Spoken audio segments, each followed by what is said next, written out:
என்ன என்ன என்ன என்னாச்சு? உன் பொண்ணு மாதிரி நீயும் பயந்துட்டியா? இல்ல அது இல்ல.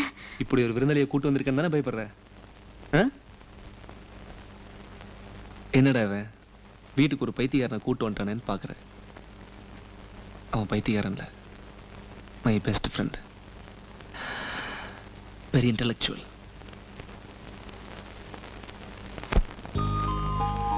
வாங்க தாயே, உங்களுக்காக தான் பூச்சாண்டிலாம் வெட்டிட்டு வந்திருக்கேன். இப்போ ஓகேயா? போய் குளிச்சிட்டு வாங்க பார்க்கலாம். டேய் வா வா வா வா வா வா வா. அங்கிள் நீ நல்லா ஒட்டிக்கிட்டீங்களா? பாட்டாவா? ஆமா, லைஃப்ல எப்படா செட்டில் ஆக போற? என்ன பார், அன்பான மனைவி, அழகான குழந்தை, அவங்களுக்காக நான், எனக்காக அவங்க. லைஃபே ஒரு மீனிங்ஃபுல்லா இருக்குடா. ஆர்த்தி இவனுக்கு இமிடியேட்டா ஒரு கல்யாணம் பண்ணி வைக்கணும். இவனுக்கு இந்த லவ் சமாச்சாரம்லாம் தெரியாது. நம்ம தான் ஒரு கழுதையை பார்த்து கட்டி வைக்கணும். கழுதானே எப்படி? நல்ல நல்ல பியூட்டிஃபுல் கழுதை, ஒன்ன மாதிரி பாரு, முடிச்சிருவோம்.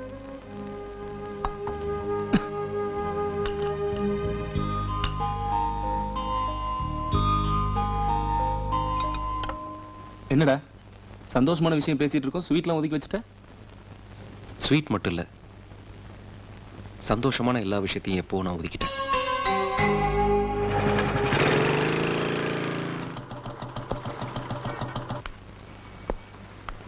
மணி சார்.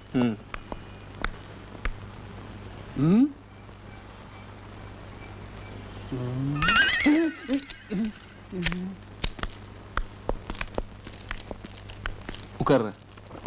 ராமசாமி. Yes sir. ஏதாவது கேஸ் வந்திருக்கா? நீங்க விசாரிக்கிறதுக்காக 2 அக்யூஸ்ட் இருக்காங்க சார். விசாரணைக்கு அப்புறம் தான் அவங்க அக்யூஸ்டா இல்லையான்னு சொல்ல முடியும். அது வரைக்கும் அப்படி சொல்லக்கூடாது. போய் கூட்டு வா. மகேஷ், அந்த 2 பேரையும் நான் விசாரிக்கிட்டமா? ஒரு சேஞ்சுக்காக. இந்த சேஞ்சுக்காக இல்ல. போலீஸ் ஸ்டேஷன்ல என்னதான் வேலை செஞ்சு கிழிக்கிறீங்களோ, நேத்து தேதியை கூட நான் கிழிக்க வேண்டியதா இருக்கு.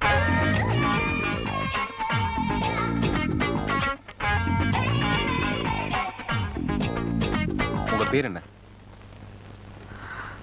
செண்பகம். நீங்க என்ன தப்பு செஞ்சீங்க? என்ன தப்பு? Prostitution sir.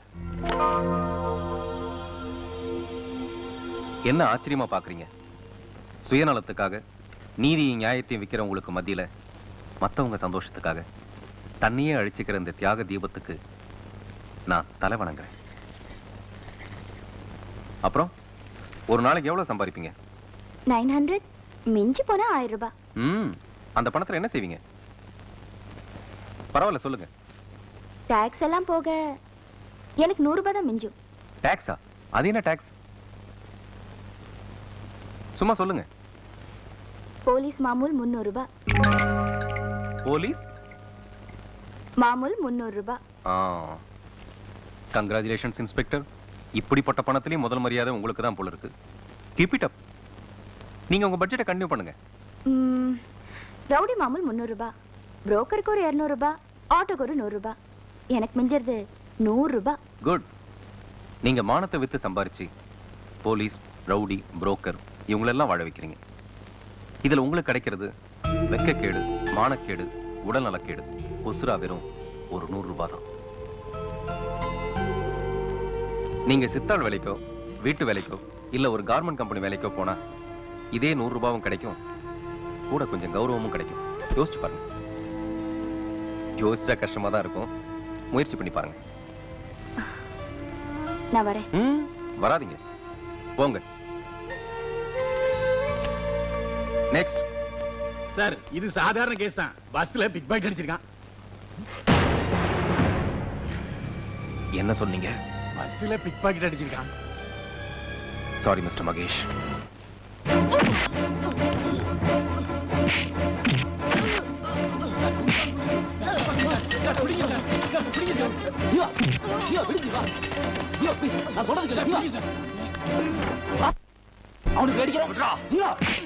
சாதாரண பிக் பாக்கெட் இல்லடா, இவன் ஏழைகளோட விரோதி, இந்த சமுதாயத்துக்கே வியாதி. இவன் பிக் பாக்கெட் அடிக்கிற பஸ்ல போறவன் டாட்டாவோ பிர்லாவோ இல்லடா, அந்தரத்துல தொங்கிட்டு இருக்க மிடில் கிளாஸ். மாசம் பூரா உழைச்சு சம்பளத்தை வாங்கிட்டு வருவான் ஒரு தொழிலாளி. அவன் பாக்கெட்டை அடிப்பான். அதனால அவன் பொண்டாட்டி, புள்ள, குடும்பமே பசியால பட்னியால சாவு. நோயில தவிக்கிற தன்னோட தாய்க்கு மருந்து வாங்க வருவான்டா ஒரு பையன். அவன் பாக்கெட்டையும் அடிப்பான். அதனால சமயத்துக்கு மருந்து கிடைக்காம அந்த தாய் செத்து போயிடுவான். பரீட்சைக்கு பணம் கட்டுறதுக்காக கண்டவன் காலை பிடிச்சி கெஞ்சி கூத்தாடி பணத்தை கடனா வாங்கிட்டு வருவான்டா ஒரு பையன். அவன் பாக்கெட்டையும் அடிப்பான். அதனால அவன் படிப்பு பாதியில் நின்னு போய் அவன் வாழ்க்கையே நாதி இல்லாம போயிடும். இப்படி நாள் பூரா, மாசம் பூரா, வருஷம் பூரா, வாழ்நாள் பூரா பல பேர் பசியில பட்டினில கிடந்து சாவறதுக்கு இந்த நாயும் ஒரு காரணம். டேய், அவனை சும்மா விடக்கூடாதா? அவனை சும்மா விடக்கூடாது. எனக்கு பவர் இருந்ததுன்னா அவனுக்கு தூக்கு தண்டனை கொடுப்பேன்டா. நானே அவனை சுட்டு தள்ளுவேன்டா. இனிமே எனக்கு ரிலாக்ஸேஷன் இல்ல மகேஷ். என்ன மன்னிச்சிடுங்க சார். இனிமே நான் எந்த தப்பும் பண்ண மாட்டேன். மகேஷ், இவன் மேல தனிப்பட்ட விரோதம் எனக்கு எதுவுமே இல்ல மகேஷ். தப்பு மகேஷ், சுத்தி சுத்தி தப்பு நடக்குது மகேஷ். என்னால தாங்க முடியலடா. ஏழை ஜனங்க எப்படிலாம் பாதிக்கப்படுறாங்கன்னு பாதிக்கப்பட்ட எனக்கு தான்டா தெரியும். எப்படிடா நம்ம நாடு உருப்படும்? இங்கதான் கொள்ளை அடிக்கிறவனும் கொலைகாரனு தானடா.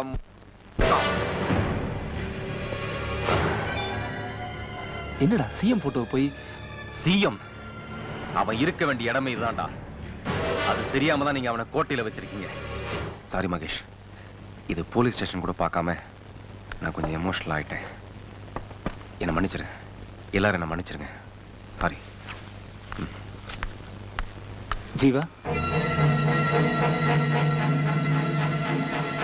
இன்னையிலிருந்து நான் புது மனுஷன். பேரு பரத். எங்கடா போற? எங்க உண்மையான மனிதர்கள் வாழ்றாங்களோ அங்க. எங்க இருந்து இந்த சமுதாயத்தை சீர்படுத்த முடியுமோ அங்க. வசதி படைச்சவனுங்க போட்ட வறுமை கோட்டை அழிக்க போறேன். நன்றி, வணக்கம்.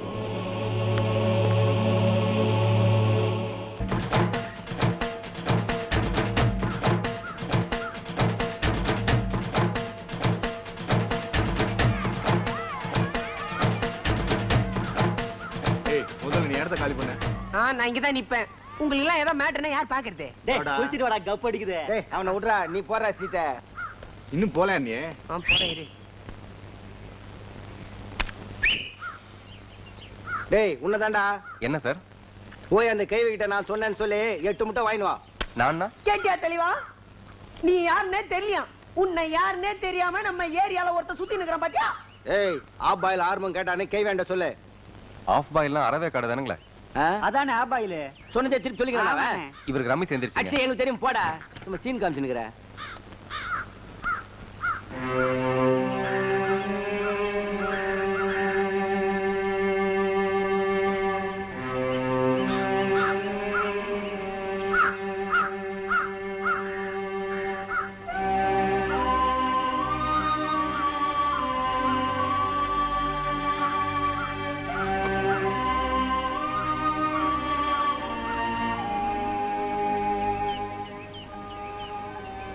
வேற சாப்பாடு கொடுக்க சொல்றேன்.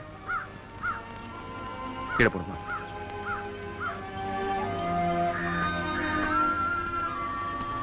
அந்த குழந்தைக்கு வேற சாப்பாடு கொடுங்க. அது என்ன அந்த ஆஃப் பாயில் ஆரம்பம் ஏதோ முட்டையெல்லாம் கேட்கறான்? அவன் கூட எப்பவும் இதே ரோதனையா போச்சுப்பா. வாரத்துல ஒரு நாள் தான் இங்க முட்டையே போடுறாங்க. அதுலயும் பங்கு கேட்கறான் இந்த பாடையில போறவன். அவன் கேட்டு குடுக்கலன்னா மென்னிய குடிப்பான். நீ கொடுத்துருப்பா.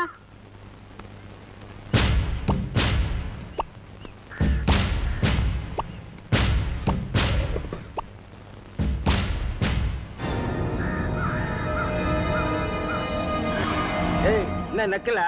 தின்னடா இது? அண்ணா, நீங்க 8 முட்டை கேட்டீங்களே, நான் வந்து 10 முட்டை கொண்டு வந்திருக்கேன். நான் கிண்டலா?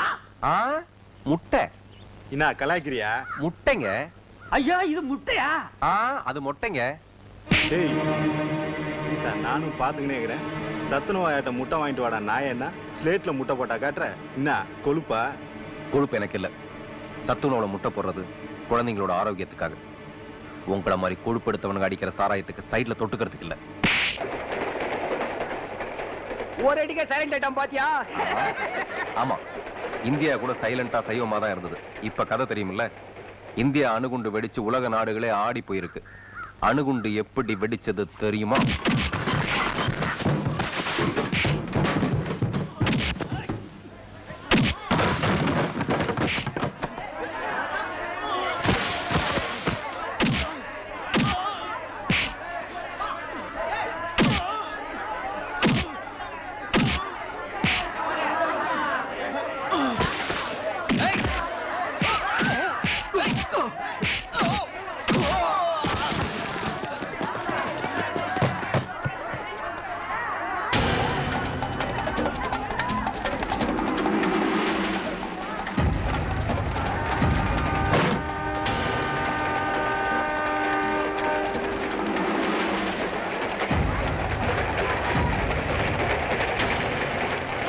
வாங்க தலைவா.